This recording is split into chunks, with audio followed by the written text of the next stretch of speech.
Welcome back to another video on DC Future States, and today we're checking out Superman of Metropolis number 2, and guys, in the last issue number 1, what we saw was Jonathan Kent was the new Superman, and when the brain cells attacked and tried to take Metropolis, what Jonathan Kent did was he shrinked Metropolis into a bottle, pretty much like Condor, right? So now it's the bottled city of Metropolis, and brain cells took that bottled city of Metropolis and left to space. So now, Superman, or Jonathan Kent, is going with Supergirl, Kara, and they're going to attack. But what happened was Kara was knocked out, so she was knocked back into the Fortress of Solitude, and Jonathan Kent is on his own. Will Jonathan Kent save Metropolis? Will he defeat brain cells? What will happen to Kara? Well, all these questions will be answered today as we dive into this issue.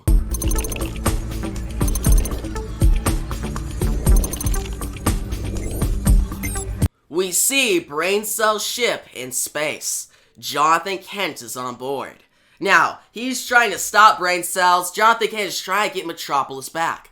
But Brain Cells says he's now the new protector of Metropolis. He can keep Metropolis safe. He can make Metropolis thrive. Where Jonathan Kent was not good. Jonathan Kent put Metropolis in a bottle. He treated Metropolis not very good. Now, Brain Cells also taunts Jonathan and tells him that he's way smarter. Like, Brain Cells like, I'm way smarter than you. Jonathan is basically, he's out of control now. He's not calm and collective. So, it's easy for Brain Cells to defeat him. Well, that's in Brain Cells' perspective.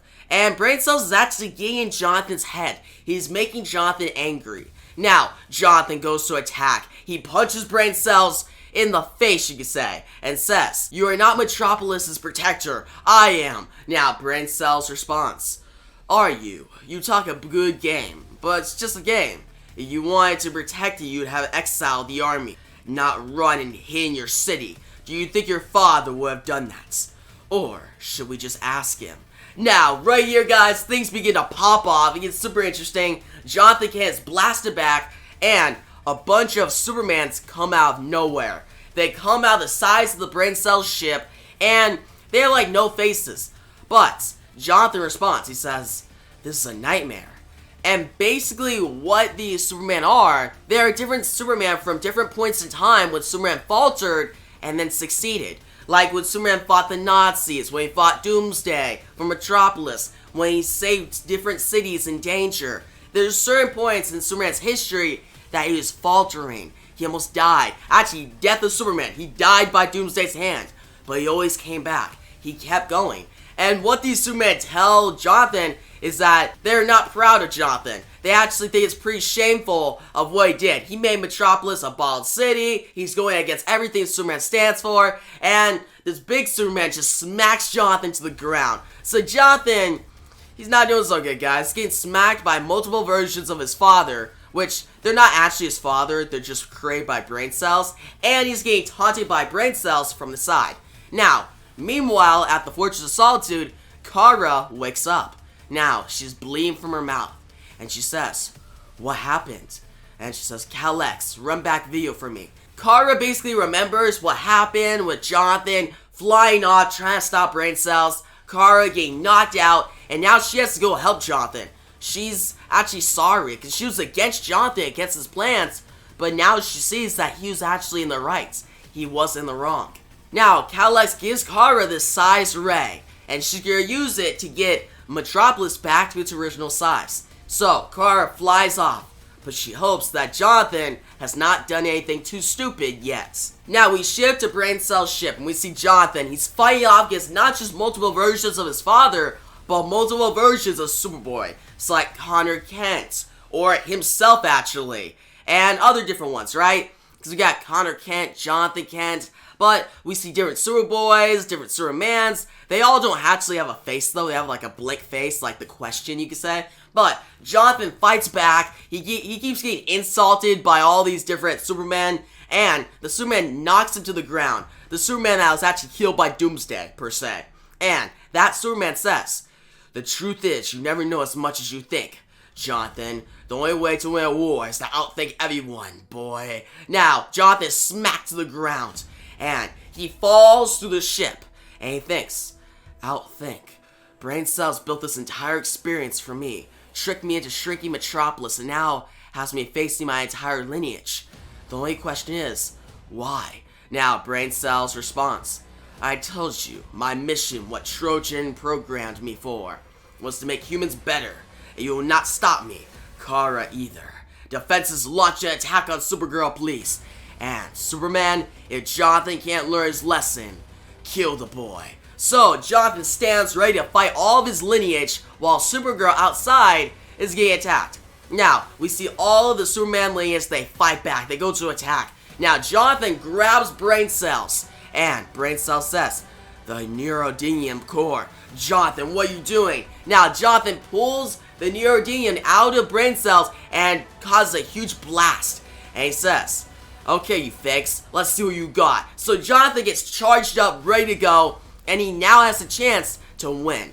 We shift to Kara. She's outside the brain cell ship, and she's flying toward it. She's gonna help John, but then she's blasted by green energy, and she drops her size ray. Now she says, what is your problem? You think you can take me on twice in a row? She looks and she's talking to this robot that attacked her at the Fortress of Solitude and is now attacking her in space. Now, Kara takes some blasts of green energy, but then dodges a couple. She takes his damage and fights back. She says, I don't think so. After all, I'm Supergirl, honey, the most powerful person in the universe. Kara deflects the green energy and blasts the robot back. Now, that causes the robot to drop the size ray, and Kara goes to grab it. She says, now, I'll take my size ray, thank you. And she takes out the robot, because the robot goes to blast and accidentally blasts himself. Now, Kara gets her heat vision ready, and she says, I want to thank you, because now I don't have to be nice. Kara knows that she doesn't have to hold back. These robots are going for the kill, so she's going to go for the kill as well. Now, we go inside Brain Cell's ship, and Jonathan Kent has his heat vision ready to go. He says, I have to admit, the whole 4 guys who look like my dad thing did make me want to go easy on you before. Subconsciously, of course. Thank Krypton, I'm over that. Now, Brain Cell says, destroy him! And Jonathan flies up in response. I thought your goal was to make us humans better. And Brain Cell's response, get him away from me! Now, Jonathan grabs onto Brain Cells and slowly takes down Brain Cells, guys. He takes out the neodymium out of Brain Cells, which that's the energy that is powering all of these different Supermen, right? These fake Supermen. So, these fake Supermen slowly begin to lose power, but they go over to Jonathan, they surround him. They say, look at it this way, kid. Learning from us before you die is an honorable way to go. Now, Jonathan jumps up, he says, yeah, Superman would never see killing as having anything to do with honor. That's a lesson from me. He takes the neodymium green energy and blasts all the fake Superman. He takes them out, guys. It's a very dope sequence. They're all gone. Brain Cell's army is basically just like dust now. Now Jonathan stands looking at Brain Cells. Brain Cell says, well, what did you do? The Superman, the neodymium. And Jonathan looks and says, what'd you say when I shrunk Metropolis? You didn't know I had it in me? Brain Cell's response, no, I didn't. Now, Jonathan, bleeding out of his lip, looks to the side. He sees Kara. Kara says, I don't want him to get a big head, but I don't either. I owe you an apology, John. And Brain Cells, a few of your trinkets. So, Kara drops the robots down, and Brain Cells is basically defeated. He's not trying anything else. But, Jonathan is surprised that Kara is actually apologizing to him. He thought she would actually be against him, but she's on his side. Now, Jonathan takes the bottled city of Metropolis and travels back to Earth. Now, Kara goes over to Brain Cells. Brain Cells is no longer a villain, and Kara smiles. She says, look at us, playing nice. Universe is filled with surprises, huh, Brainy? Now, Brain Cells responds, just show us the ray gun. And Kara responds, good answer. Now, we see Jonathan. He travels back to Earth. He sees the land that once held Metropolis. He looks. He says, Kara, I'm not sure if you're a superhero and can pick me up, but then we hear a whoosh, and we see Metropolis is back. And Jonathan says, well, I'll be damned. So he takes the bottle that Metropolis was in, and he cracks it. We see glass go everywhere, shards all around Jonathan. It's actually a really cool image that, like, is very striking. But we see Jonathan travels around and slowly builds Metropolis back to what it was. Metropolis is getting back to being a good place. Not with crime, not with protesting, not with armies all over the place, not with brain cells controlling people. Metropolis is back to what it was when Superman was there, before Jonathan. Now, Jonathan goes in front of the people of Metropolis. He says, "My dad served the universe, but I serve you. From now on, I will be here. I'll be your Superman, day in, day out, no matter how hard it gets.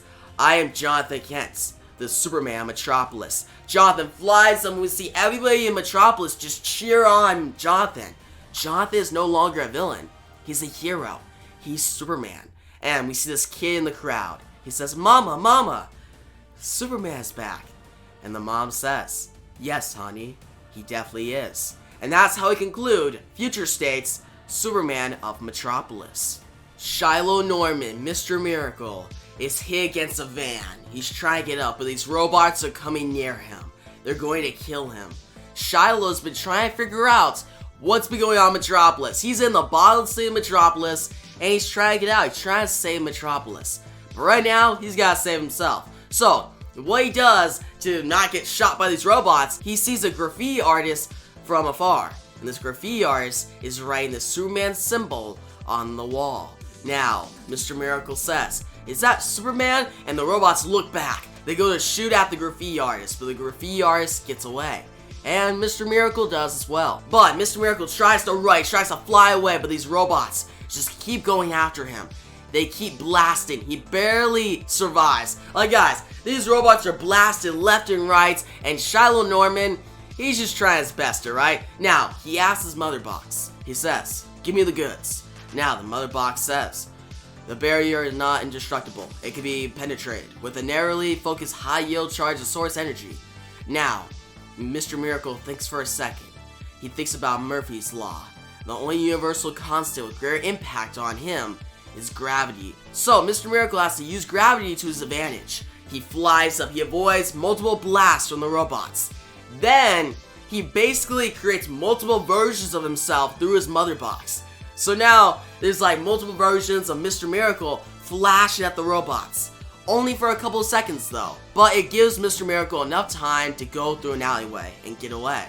Now, Mr. Miracle makes it to Baker Line, which is on the other side of this alleyway. He doesn't have to worry about the robots for now. He goes up to the graffiti artist. He says, "I have to admit, you're good at evasion." Now, the graffiti artist gets up. He says, "What?" And Mr. Miracle puts out his hands. He means no trouble. He says, "It's very difficult to hide from an escape artist. In the interest of quickly dwindling time, you care to elaborate on the purpose of your recent masterpiece?" Now, the man, he clenches his fist. He's happy. He says, "Mr. Miracle, glad you're here with us. I know what's happened in Metropolis. We have to be quiet and move swiftly." Now, Mr. Miracle responds, "I'm all ears. Mother box, shut up." Now, that's what the man says. Every moment, every conversation, everything we do in this city is being observed and recorded. Now, Mr. Miracle responds. He says, "By whom? What about the message you are?" But that's when he's blasted by the robots once again. Mr. Miracle yells. He gets up, and the robots blast again. You see a whole wave of energy hit Mr. Miracle into a wall. He gets up. He needs to use something different this time. All of his escape artist tricks aren't working. He needs to use something old school. Now, what Mr. Miracle does is he uses a smoke bomb to get away. He gets up to the rooftops. Now, citizens of Metropolis, look. They say, "Did they? An execution in broad daylight. All of our heroes taken away from us. What can we do?" So the citizens of Metropolis think that Superman, Mr. Miracle, all their heroes are gone. And they're stuck. And there's a barrier in the sky. They can't leave Metropolis. And these robots are traveling around, pretty much taking control. Now we see Shiloh Norman, Mr. Miracle. He's up on the rooftops. He's traveling around. He needs to figure out a plan. Now, he keeps going, but he gets blasted again on the rooftop. But he gets a hold of himself. He starts flying through the sky. And he thinks, "What can I do?" Then he says, "Unlock Parasite Effect." And the mother box says, "Parasite Effect unlocked and initiated. Silent countdown has begun." Now the robots go to attack. Mr. Miracle activates this parasite effect and it causes this huge blast that destroys all these robots. But in the process, it destroys the mother box in Mr. Miracle as well. He says, "Mother box, forgive me." Now, the robots are destroyed and Mr. Miracle is good. He goes over to the ocean and he looks. And the mother box responds. And Mr. Miracle is happy. He says, "Mother box, you're still with me." And he asks, "What are these robots from? Like, what are their origin?" And the mother box reveals that their origin is Kryptonian. Now, Mr. Miracle's confused. He says, "Did you say Kryptonian?" That's when the mother box causes a big boom tube, and Mr. Miracle is transported out of Metropolis. Smoke comes out of the ocean. The citizens of Metropolis really think that Mr. Miracle is gone for good now. And now we see the graffiti artist. He's at a wall. He paints the sign of Superman, and it says, "He is watching." So this graffiti artist, and you can say escape artist as well, still has hope. He still thinks that Superman will return.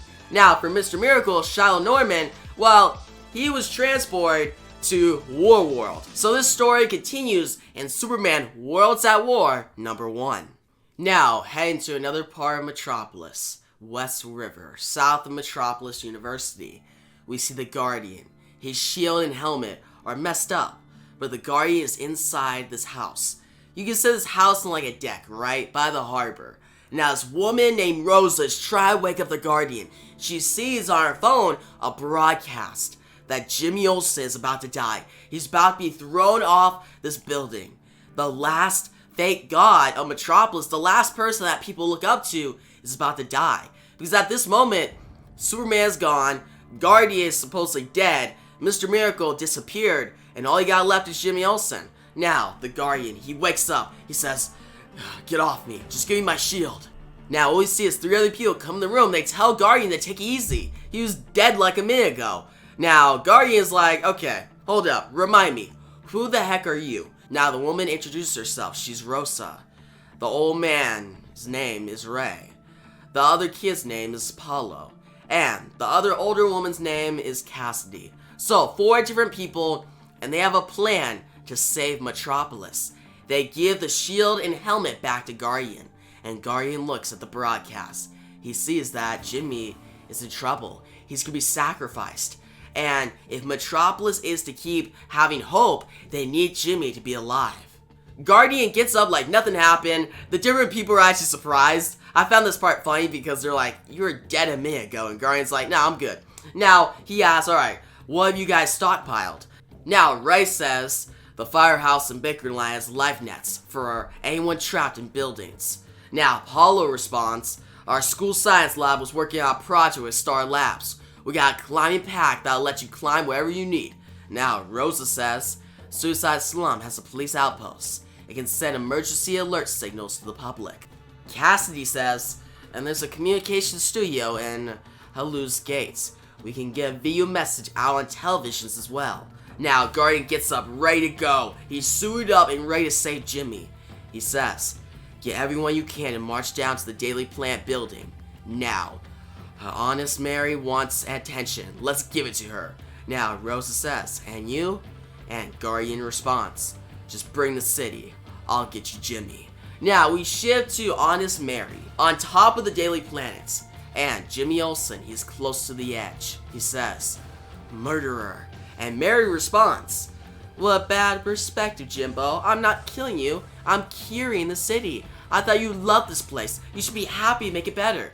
Think of how we've all been, looking up to a man who locked us in a snow globe. People like you plastering him on newspapers, becoming rich from it. You want to be close to the sun, Jimbo. Let's see if you can fly." Now, Jimmy Olsen looks down. He's afraid of falling. He says, "You're delusional." Now, Mary responds, "They always say that about the truth tellers." Now, Jimmy Olsen says, "You think throwing me 30 stories fixes that?" Now, Mary puts out her hand and sees a crowd of citizens down below. She says, "I definitely think it's a start, and these people deserve that, don't you think? And look at the love down there. So many people have come to see you off." So, all these people down below are afraid for Jimmy. They hope Jimmy will survive. But Mary thinks if he sacrifices, if he dies, maybe Metropolis will realize not to look up to people, not to look up to Superman. Don't look up to this false hope. Now we see the Guardian shows up and he whacks Mary in the face, hits her with a big fist, and he says, "Enough moralizing, we got it covered." Now Mary says, tricked me into thinking you were dead, huh? Hope you can fly, cause I know Jimmy can't. Now she pulls a rope, and Jimmy Olsen is pretty much released from the chair, and he says, "Guardian, some assistance." He begins to fall off the Daily Planet. Now Jimmy is falling like this whole building. You guys know Daily Planet is huge, so falling from that great height, you would die. But Jimmy Olsen is close to landing. He's gonna die, but Guardian swings in and saves him. Everyone down below, all the citizens say, "You got him! Guardian saved Jimmy!" So all the citizens are cheering on Jimmy Olsen and Guardian, and Jimmy says, "I think this is the happiest I've seen anyone around here since we got put in the glass." Guardian responds, "Say he loves you, Jimmy. It's a good way of bringing them together." Now Mary looks down. She says, "Feeling festive now, Guardian." Good. She activates the device on her hand. We see the entire top rooftop of the Daily Planet explode. You hear a loud boom, and Mary says, "I wouldn't want the fireworks to go to waste." So this huge explosion pushes Guardian Jimmy Olsen to the ground. Jimmy says, "She blew up the Daily Planet," and Mary jumps off the building and gets away. Now Guardian says, "She got away. I let you down." Now Rosa, with all the citizens of Metropolis behind her, says, "You kidding? You lifted us up. Now let's help you." Now all the different citizens of Metropolis go searching for Mary. They search the city through different parts. Now they find her. Mary says, "What? How? You idiots. I was going to give you honesty, truth, freedom. I was going to give you a purpose." All the citizens surround Mary, and through the door comes Guardian Jimmy Olsen, Rosa at his side, and Guardian says, "Why get mad, Mary? They found purpose. It was capturing you." Jimmy smiles and says, "That's right, everyone. This is Jimmy Olsen's best new pal coming through." Now Mary grits her teeth and says, "You're such a liar inside. You have me cornered, and we all know deep down you want to end me. But you still can't do it. You fraud." Now Rosa points at Mary and grits her teeth and says, "Actually, we took a vote. Tear you limb from limb was on the ballot. But everyone talked me down. I guess I was being a little too honest." She puts Mary's hands behind her back and takes Mary to custody. Now you see all the citizens of Gotham go outside. They look in the sky. Rosa takes off the mask of Guardian. She says, "It's time for a hero to get her spoils." And Guardian says, "Her spoils? Oh, you're the hero." And Rosa says, "Obviously." She kisses Guardian and she looks up. What the? That's when Superman, Jonathan Kent, returns. He's back. And all the citizens of Metropolis say, "Up there, it's..." And Jonathan Kent flies down. He says, "Metropolis, I owe you an apology." And everyone screams, "Superman!" And Guardian, with Rosa at his side, says, "You gotta hand it to him. The man knows how to make an entrance." So, Superman's back. Guardian pretty much kept Metropolis going through these hard times. And basically Metropolis is saved. And that's how we end this story.